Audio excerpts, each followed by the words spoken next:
Dean. Thank you, Mr. Moran. I'm Dean Powell, Chief of the Water Supply Bureau, and I'm going to give you an update on the Upper East Coast Water Supply Plan. You might recall that Mark Elsner came to the RAC in November and gave you an overview of the draft plan. We posted the plan for public review November 20th. That review closed January 15th. And what I'm going to focus on here today are the comments we received on that draft plan.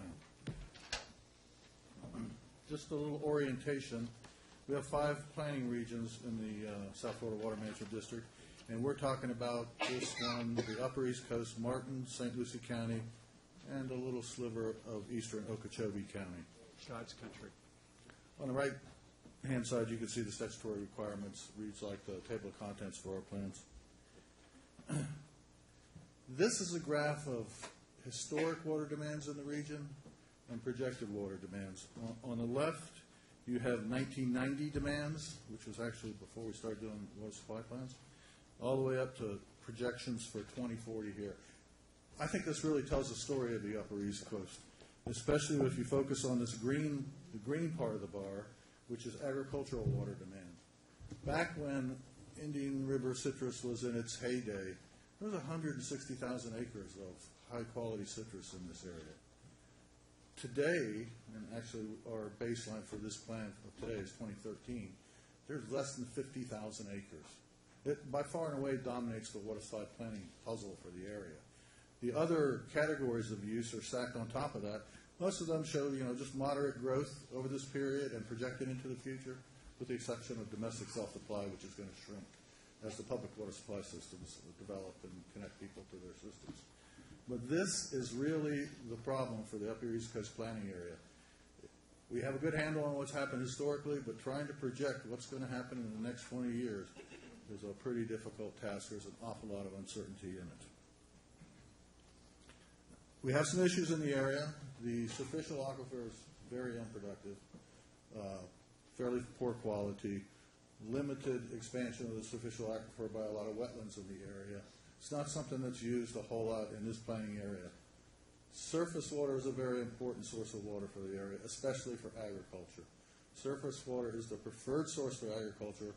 There's not enough of it to meet all the needs in a 1 in 10 situation, which is the planning goal by statute. So it's often mixed with the Floridan, which is saline. So it's kind of a delicate act to try to get by on surface water. We have a cap on additional uses, a restricted allocation area out of the C23, 24, 25 canals. It's been in place for a long time. It was established because those canals are dug into sandy soils, and if the water levels in the canals drop below 14 feet, the sides of the canals tend to slough in, and you have an infrastructure problem. We also have a cap on Lake Okeechobee service area, which touches this area right up against the lake and the C44 canal. Now, it was put in place when the LOR's 208 schedule was adopted by the Corps, lowering Lake Okeechobee, lowering the level of service for the water users out of the Lake Okeechobee service area. Of course, we all know the dominant environmental issue is the excess freshwater releases to the estuaries in the area. And then finally, there's a question about the long-term viability of the Floridan aquifer. We have been encouraging utilities to move to the Floridan aquifer up here for a long time. They've done so pretty successfully. It is saline. It has to be treated with reverse osmosis. There's sort of a recommendation based on best professional judgment. But a couple planning cycles ago, we made a recommendation to develop a Floridan aquifer for the East Coast. It was peer-reviewed. Peer-review comments were imported into it. Very good quality, density-dependent, transient Floridan model that can simulate water levels, flow direction, and water quality in the Floridan in terms of total dissolved solids. It was a surrogate for salinity. Really valuable tool. This is the first time we've been able to use it in a planning exercise. We were pretty excited about it. So we modeled the Floridan. We modeled current use for 20 years. We modeled the 2040 projected use for 20 years from the Floridan. We were pleased to find that there weren't wholesale lowering areas where the aquifer is lowered or deterioration in water quality. There are some areas where we can expect to see the water quality in the Floridan deteriorate in the future. Mostly, right up at the northern area of the planning area, up against St. John's Water Management District, very top of St. Lucie County. We're seeing some combined effects of withdrawals in St. John's River Water Management District, our Water Management District, lowering the Floridan, some deterioration in water quality over the years can be expected there. We also see some areas where there are potential decreases in the artesian flow of the Floridan. The Floridan up there flows at the surface. It doesn't have to be pumped. It's very important for agriculture. They don't have pumps on their wells. They just open the valve, flows into their canal system, they mix it with surface water. And we've seen some areas where we can expect the water quality to deteriorate. It's within the bounds of what can be treated with the reverse osmosis systems that they're already using to treat that water. This is really good information that we supplied in this plan that we didn't have before. We're really happy to be able to provide this. In the end, the plan concluded that with appropriate conservation, management, a few projects, we can meet the 2040 demands. So that's the plan. We released it November 20th. We got a lot of really good comments, mostly from organizations, really helpful things that I think are going to improve the plan quite a bit. I've kind of categorized them into different categories here. Surface water. We got loud and clear that the users that are in the Lake Okeechobee service area only have a 1 in 6 level of certainty. The statutory planning level of service that we're supposed to try to achieve is 1 in 10, which means you would only go under water shortage every 10 years as opposed to every 6 years. This situation is not going to change with the current lake schedule, I don't believe. We also, some of the agricultural users were trying to take a guess at what the level of certainty would be just on the surface water part of their allocation. Most of them have a surface water and a Floridan salty water that they blend. And that's less than 1 in 10 also. And a resounding theme, it's almost a no-brainer in this basin, is we need surface water storage. You got excess discharges to the tide. Surface water is a really valuable commodity up there. We're losing a lot of it. We need to capture it, store it, and use it for beneficial uses. We got a lot of comments about Groveland. The plan should specifically recommend implementation of Groveland, which is this red dot at the top of this graphic, located up against the St. John's Water Management District. We connect the two districts to be able to send flows north into St. John's Water Management District. It's a proposed reservoir and stormwater treatment area. We also got some comments. The city of Point St. Lucie has purchased 5,000 acres at Smart Terrace McCarty Ranch Reservoir. They purchased that to provide their future out years growth, way out into the future, to build out water supply. They spent $20 million on it. And they want to make sure that they made this investment, they're moving in that direction. We've already told them that it's consistent with the plan a few years ago in a letter. You want to make sure that that water is going to be available there when they're ready to develop that project. And then we got some comments that if we built enough storage into this basin, we could restrict that restricted allocation area rule based on the silting into the canals.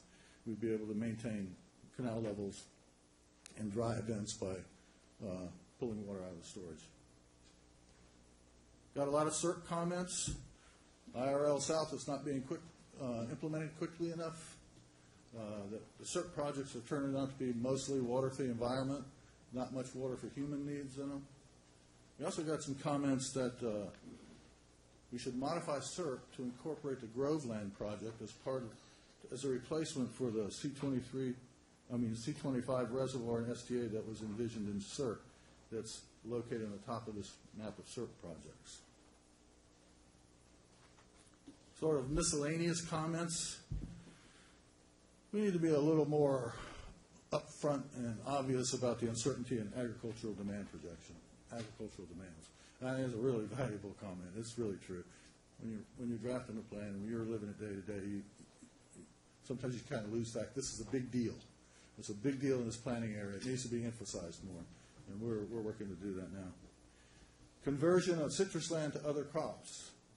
It's really kind of hard to tell what's going to happen here, but there's some early indications that some of these fallow citrus lands are converting to vegetables.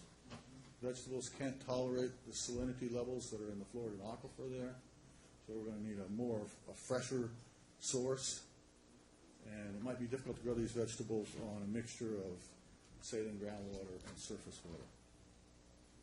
Aquifer zoning. This is an interesting concept. that we should reserve the Floridan aquifer for the public water supply utilities. They're using it now. They're good with it.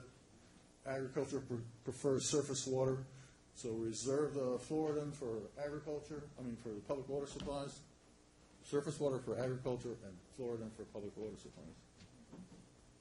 We got a comment that we should include a menu of water supply project options. That term I'm sure sounds familiar to Brian because it's something that we did in the CFWI water supply plan. We had a list of all the projects we'd identified. We generally have done that in our plans for all the utilities, but we didn't do it for agriculture. That's a good comment. We were fashioning that list of water supply project options to include all the options for all the users for the plan. It's going to look very similar to the way the CFWI plan looks. And finally, we've got some comments that we should delay the plan to accommodate all these comments. So, we're here today to present this to RAC. We are making changes furiously on the plan. We'll have it reposted soon, and we hope to take it to the March governing board for final approval. And that's what I have for you. I'd be happy to answer questions. All right. Thank you, Dean. Do we have any? Yeah. Thank you, Jim. Dean, do we feel okay, back to the assurances, the City of Port St. Lucie and their investment in McCarty Ranch? Did I hear you say we feel okay with our assurances to them on that project? Yeah, I think they're just they want to make sure they're not lost in the shuffle. And we've set up a meeting with them, I believe it's next week, to talk about it. And they're at the other end of the county from some of the other surface water storage projects. So I think we'll be okay with that, but we're going to meet with them next week. Good. I appreciate the outreach there, because I tend to believe that there is both need and benefit from both projects. I think they're complementary to each other, especially when you bring in the fact that they'll reduce the discharges to the lagoon and the river. So thank you. All right. Any other questions or comments? Joe? Yeah, just to echo what Kevin's saying. I think it would be good to bring them to meetings like this and so forth, and because they had some foresight to do this, and I think as people that look over the water resources in South Florida, it certainly would be refreshing if all other utilities and cities and municipalities did the same thing to kind of complement what the Water Management District is doing. And I was surprised they did it. They spent a lot of money on it, and I'm not saying others aren't doing it. I'm just saying that maybe that will spearhead others to recognize the need for some of this water, protecting our water resources, and at the same time for providing water allocate or protecting water allocation. First of all, great job. I just want you to know the additional comments. I tend to agree with everything. I keep hearing this, and I probably should know this. I understand, and Doug probably can tell us why citrus land is being converted to vegetables. There's a reason for that, and so I'd like to just make sure we're educated on that and so forth. And I think if you're using the CFWI approach in this region, I think that's a great idea, and build upon studies and processes that you've already done. I think it's similar to what you talked about earlier about the C51 program also, and using that in other parts of the district. So with that, I think it's great information. Appreciate it. All right, thank you. Any other questions or comments? If not, I'll ask if there is any public comment on this agenda item. Seeing none, we'll move to our last agenda presentation, which I'm going to ask Stuart Van Horn, who is our Water Quality Bureau Chief, to make his presentation concerning total nitrogen water quality conditions. As was requested by RAC, this item is a follow-up from November's water quality presentation. While Stuart is setting up, I'd like to mention that a new community level water quality presentation and fact sheet has been developed for public consumption. Copies of that presentation and an updated Everglades restoration progress splash sheet will be emailed to all RAC members and is available on the district's website. Stuart?